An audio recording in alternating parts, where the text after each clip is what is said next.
सर्दियों के मौसम में शरीर को गर्म रखना, सेहतमंद बनाना हो तो इससे बेहतर रेसिपी आपको मिल ही नहीं सकती। तो चलिए आज एकदम हम देसी तरीके से, एकदम पुराने तरीके से, दादी नानी मम्मी के हाथों का स्वाद वाली ये रेसिपी बनाते हैं। तो चलिए हम और आप मिल के बनाते हैं। तो ये हमने सारे ड्राई फ्रूट्स ले लिया है, जो आपको पसंद ऐड कर सकते हैं। हमने गूंद लिया है, सफ़ेद वाली तिल, मखाना, पंपकिन सीड, किशमिश, काजू, बादाम।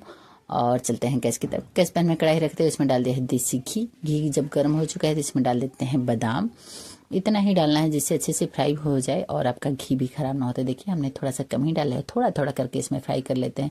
बादाम हमें तब तक फ्राई करना है जब तक कि चट चट आवाज़ आने लगती है, ये फटने लगता है और इसका कलर भी बढ़िया से चेंज हो चुका है, यानी कि बादाम हमारे अच्छे से फ्राई हो चुके हैं। तो हम इसे एक बर्तन में निकाल लेते हैं। उसी गर्म घी में डाल देते हैं काजू। काजू भी हमने 1.5 से 2 मिनट मीडियम फ्लेम पे बिल्कुल चलाते हुए ऐसा कलर चेंज हो चुका है, अच्छे से फ्राई हो चुका है। इसे भी एक बर्तन में निकाल लेते हैं।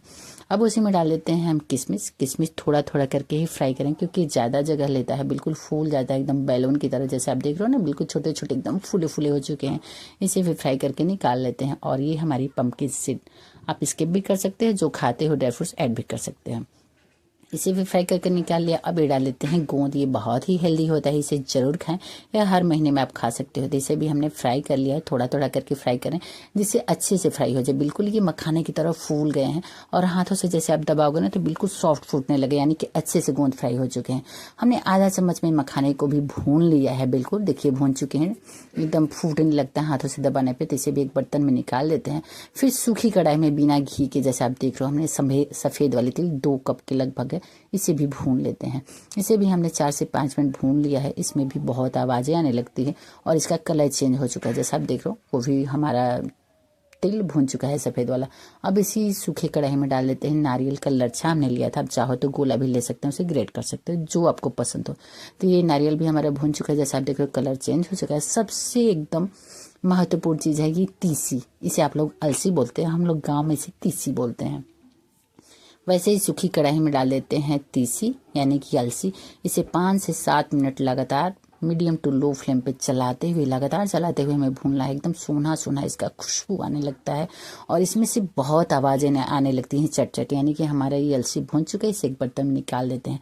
सारे चीज़ को हमने फ्राई कर लिया, जिसे फ्राई करना था, जिसे भूनना था भून लिया है और सारे बर्तन में अलग अलग करके निकाल दिया है, जिससे ये जल्दी से ठंडे हो जाएंगे, तभी तो आगे की रेसिपी बनेगी। इस रेसिपी की खास बात है कि हम बिना चीनी के और बिना घी के बनाएंगे।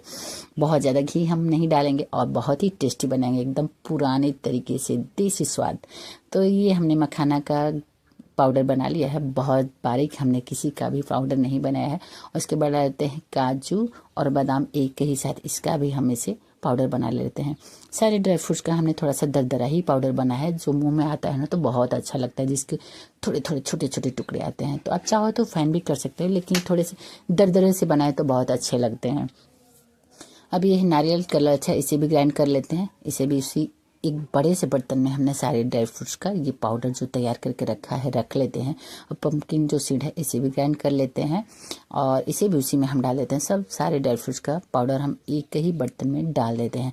और सबसे बाद में डालेंगे हम किशमिश। इससे पहले जो सूखे सूखे आपको भून के डालना है वो पहले ग्राइंड कर लें। अब तीसी हमने भी इसे पाउडर बना लिया। अब इसमें डाल देते हैं किशमिश, क्योंकि ये थोड़े से गोंद की तरह चिपक जाते हैं, तो इसे लास्ट में ही ग्राइंड करें। तो इसे डाल लेते हैं इसी में, इसको रगड़ के मिलाएंगे, बिल्कुल अच्छी तरीके से मिल जाता है। आप चाहो तो ऐसे भी डाल सकते हो।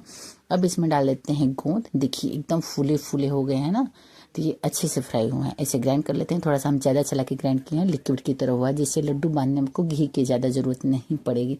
आप चाहो तो इसे थोड़ा रुक रुक के ग्राइंड करेंगे तो पाउडर की तरह भी हो जाएगा। अब इसमें डाल देते हैं तीसी, यानी कि अलसी, उसका भी पाउडर तैयार कर लेते हैं। इसे भी हमने दरदरा सा ही पाउडर बनाया है, ज़्यादा आप चलाएंगे तो ये भी तेल निकलने लगता है। आप जैसा चाहो ग्राइंड कर सकते हो।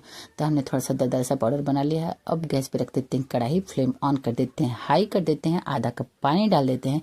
इसमें डाल देते हैं आधा केजी गुड़। आप चाहो तो जगरी पाउडर भी डाल सकते हैं। ये गाँव में गुड़ बहुत लड्डू की तरह, बड़े बड़े लड्डू की तरह मिलते हैं, एकदम देसी गुड़, वही हमने लिया है। तो 3 लड्डू की तरह है, आप कम भी कर सकते हो, ज़्यादा भी कर सकते हैं। और आधा केजी हमने तीसी लिया था, उससे थोड़ा सा बिल्कुल ज़्यादा था, तो ये आधा केजी हमने गुड़ लिया है।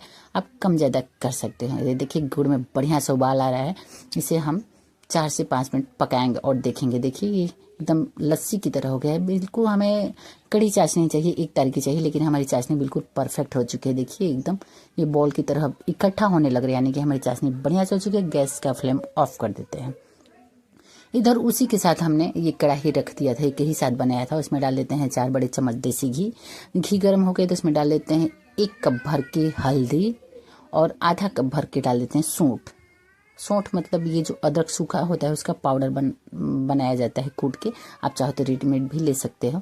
इन दोनों चीज़ को डाल देते हैं और गरम घी में हमने डाला है और लो फ्लेम कर देते हैं। इसे 4 से 5 मिनट चलाते हुए लगातार हमें पकाना है, जिससे हल्दी अच्छे से पक जाए। और सौंठ, जब ये हल्दी पक जाती है तो एकदम खुशबू बहुत ही अच्छी सौंधी सौंधी आती है। तो देखिए बिल्कुल लो फ्लेम पे हमने पका लिया है और फ्लेम को ऑफ कर देते हैं। चलते हैं आगे की तैयारी करने। तो एक दूसरा बड़ा सा बर्तन लेते हैं, जितना हमने ड्राई फ्रूट्स का पाउडर बनाया था उसी में डाल देते हैं, और जो हमने किशमिश और गूंद का पाउडर बनाया था उसी में डाल देते हैं, थोड़ा लिक्विड की तरह। उसी में डाल देते हैं तीसी या अलसी का पाउडर। हमने 2 बार में भून लिया था तो इसका कलर थोड़ा सा डिफरेंट हो गया है दोनों का, जैसा आप देख रहे हो।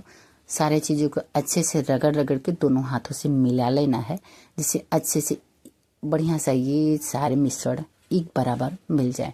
और ये रहा जो हल्दी सौंठ हमने घी में पकाया था, जैसा आप देख रहे हैं। बिल्कुल ज़्यादा घी हमने नहीं डाला है, सिर्फ फ्राई किया है।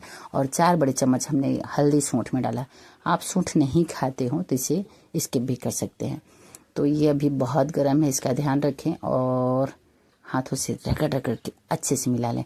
जो हमने गुड़ का चाशनी बनाया है तो बहुत पहले न बनाए, हमने हल्दी और चाशनी एक ही साथ दोनों फ्लेम पे बना लिया था।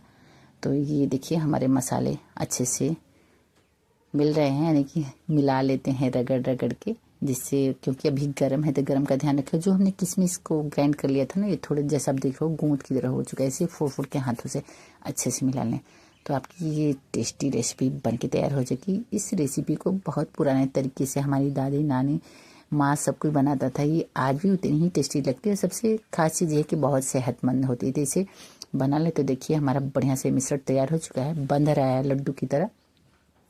बर्तन थोड़ा छोटा पड़ रहा है तो इसे हम आधा आधा कर लेते हैं। और जो गुड़ की चाशनी हमने बनाया है उसे ही आधा आधा करके दोनों में डालेंगे। बिल्कुल हमने दूसरा चाशनी नहीं बनाया, उतनी ही चाशनी में हमने बना लिया, क्योंकि मीठा भी बहुत ज़्यादा नहीं अच्छा लगता है। जिसको ज़्यादा पसंद है तो डाल सकता है। तो हम आधा ये गुड़ की चाशनी डाल देते हैं और इसे कलछी या छनोटे से मिला लेते हैं, क्योंकि भी गर्म है। उसके बाद मिलाने के बाद इसे हाथों से हल्का हल्का रगड़ लें, थोड़ा सा गर्म का ध्यान रख के ही मिलाएं। और देखिए हमारे मसाले तैयार हो रहे हैं। यदि आप इस तरीके से बनाते हो तो बहुत अच्छी बात है, लेकिन एक बार प्लीज़ मेरे तरीके से इस लड्डू को बना के देखिए, आपको बहुत टेस्टी लगेगी, बहुत अच्छी बनती है। और आपकी ठंडी में ठंडी भी नहीं लगेगी। बच्चे हैं, बूढ़े जवान, सबको ये बहुत ही पसंद आती है। तो देखिए हमारे लड्डू बन रहे हैं। जो पहली बार हमने डाला था इसमें थोड़ा सा गुड़ कम डाला था, थोड़े से सूखे सूखे बने थे। जिसको गुड़ कम खाना है, मीठा कम खाना, वो खा सकते हैं। और दूसरी बार देखिए दूसरी टिप में हमने डाला था, इसमें गुड़ थोड़ा सा ज़्यादा डाला है तो ये ज़्यादा ही सॉफ्ट लग रहे हैं। तो ये हमारी एकदम टेस्टी हेल्दी लड्डू बनके तैयार हो चुके हैं, बिना चीनी के और बहुत ही कम घी में। तो इस तरीके से, यानी कि मेरे तरीके से देसी अंदाज में एक बार इस लड्डू को बनाइए, खाइए और सर्दी को एंजॉय करिए।